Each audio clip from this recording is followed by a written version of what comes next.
I now recognize Ms. Crockett from Texas for 5 minutes. Thank you so much, Madam Chair. And I can tell you one thing that is crumbling for the city of D.C. was that UN resolution that defunded approximately $1 billion from them. But I will focus on today's hearing. The Republicans' recklessness and chaotic approach to reducing the size of government has shown us what we've already known. Concepts of a plan don't work. This is the committee's fourth hearing, and still no one from the so-called Department of Government Efficiency has testified before this committee about their plans to break the federal government, because as it turns out, breaking the federal government doesn't just hurt people you don't like. It's not just going to be Democrats who miss out on Medicaid, Medicare, and Social Security, or only Democratic veterans who miss out on their VA benefits. Their approach will negatively impact all Americans. So it's unfortunate that Republicans have taken a seemingly bipartisan issue and included it as part of their scam to subsidize tax giveaway for billionaires. They haven't proposed anything that will improve the efficiency of the government. Instead, they have put the country on a path to a recession and implemented the largest tax increase on Americans in decades through Trump's tariffs. This hearing is their latest attempt to try to convince the American people that dismantling public-facing agencies will somehow improve government efficiency. Let me tell you, it won't. There's nothing efficient about terminating leases for IRS taxpayer assistance centers during tax season, nor dismantling farmer support offices in rural communities while farmers are trying to survive Trump's tariffs. And just like their trade policy, there isn't any logic or strategy behind the Trump administration's reductions in force or accelerated disposal of federally owned property. It has been discussed that managing federal property has been on GAO's high-risk list for more than 2 decades. Currently, GAO has almost 60 recommendations that the administration could fully implement, but decided to ignore. And I'm going to veer off for 2 seconds because all I kept hearing was fire. Fire, fire, fire is what I heard. And as I heard fire, it seems like we are talking about an administration that has been hell-bent on firing government workers. They are hell-bent on engaging in fire sales of our government buildings.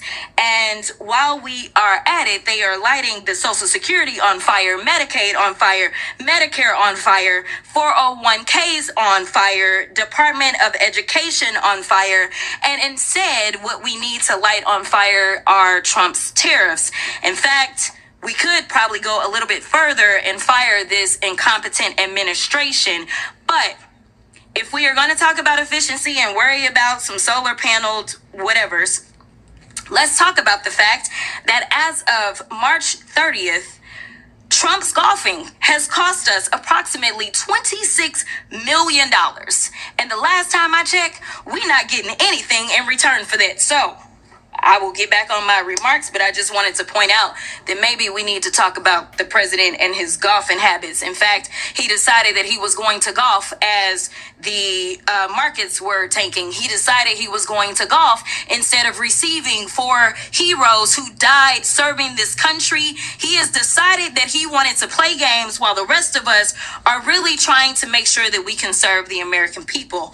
So, Mr. Maroney, you were quoted in the New York Times article dated March 17th, stating that it is important for officials to have a plan to generate the most savings, and that, quote, all of these moving parts point to the need for some deliberate planning. Did the administration consult with GAO regarding their plans to dispose of hundreds of federally owned buildings? No. In your testimony, you highlight that one of the core issues associated with managing federal property is the lack of reliable data to support decision-making. Is that correct? Yes. Would reducing GSA's workforce by 50% improve data gathering and analysis? I cannot say there. That's perfectly fine. We know that we need experts and not idiots, but Mr. Kendall, we will move on. In your written testimony, you state some of the actions of this administration suggest that the administration is not following a strategy designed to save taxpayer money, and that the administration seems to ignore agency's mission integrity. Why do you think that? In the list You got 20 seconds. In the list of projects, there were a couple score Social Security offices, IRS, taxpayer service offices, which those agencies, those end user agencies wanted, and yet the administration is canceling those leases. So it does imperil mission accomplishment. Thank you so much. I'll be back. Before leaving the channel, don't forget to hit the subscribe bell and hit the like bell. It helps the channel grow. Thank you.